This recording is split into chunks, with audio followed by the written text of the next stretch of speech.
On behalf of the Law Society, thank you so much for that lecture, much appreciated. Before I go over to the audience for questions, can I just ask one question? What, as a youth society, what do you think is the best way to propagate the message of Islam? It's a very good question, I've got to say.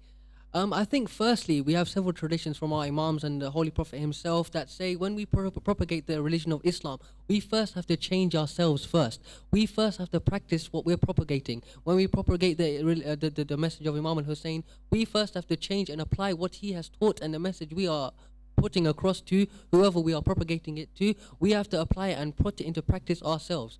But I would say in propagating the religion of Islam, in propagating the message of Imam al-Hussein, I would say there is no one essential way of propagating it. There is no one essential way and one direct means, best means of propagating the religion of Islam, propagating the religion of Imam al-Hussein. Of course, showing it and putting across your actions of the message of Imam al-Hussein is I would say the best way, because firstly you are showing what Imam al-Hussein has taught you and are applying it into your daily life. The next way I would say would be through having discussions with discussions with those who are of other sects. Firstly, potentially talking to Sunnis and discussing with them the religion of Islam as a whole and their take on the religion of Islam, what Imam al-Hussein's message has transponded towards his audience and it as a whole. And then talk to the other religions, talk to those who are Christians, those who are Jews, and what message Imam al-Hussein has brought out in us Muslims and what we can take away from his message.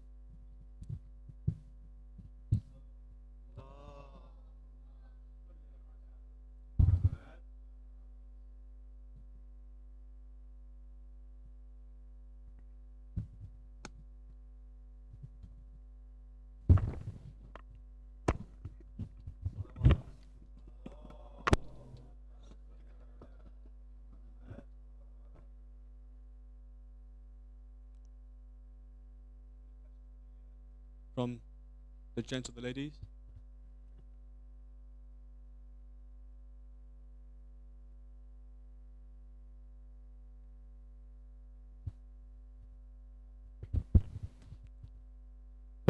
As all of us know, it's haram to date a girl, but is it haram to be friends with the girl and have no intentions of flirting with her or going any further than just being friends? It's a very good question, and of course the society we live in today requires us to be friends with the opposite gender, requires us to talk to the opposite gender. But of course, if you don't have any intentions and keep to what Islam has taught you, then of course there is no problem with having friendships with a girl. Islam has taught us of the concept of making friends, that you should firstly have this relationship with your friend, that you can trust your friend and your friend can trust you.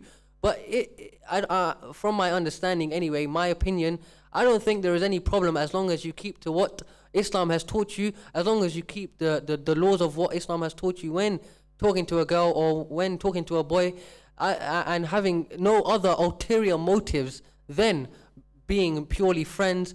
But I guess it's very difficult in the society we live in today to be friends with a girl or to be friends with a boy and not have this ulterior motive. As science has proven, when you talk to a girl or when you talk to the boy, you build sexual relations. You have this extra relationship, or you build this sexual relationship. So I think it's very difficult to not be friends. I think it's very difficult to be friends with the opposite gender and not have this additional problem to say.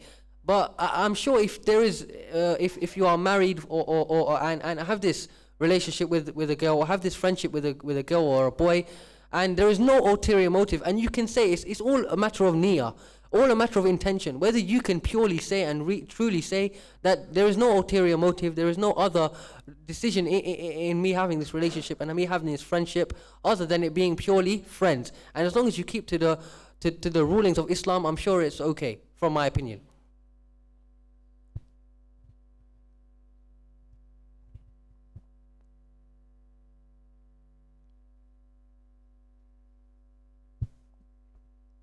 Salawat.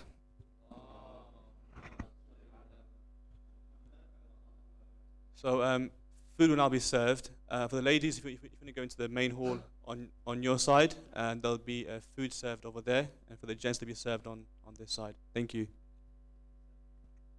Just before I leave you, I would like to thank the Behlul Society and the entire audience today for giving me this support, giving me this opportunity to speak, giving me this opportunity for you to come and take your time and take your precious time out of your homes, out of your time and to come here to listen to me, essentially. I would like to thank you all for giving me this opportunity. I would like to thank the Behlul Society and the entire Behlul Society, the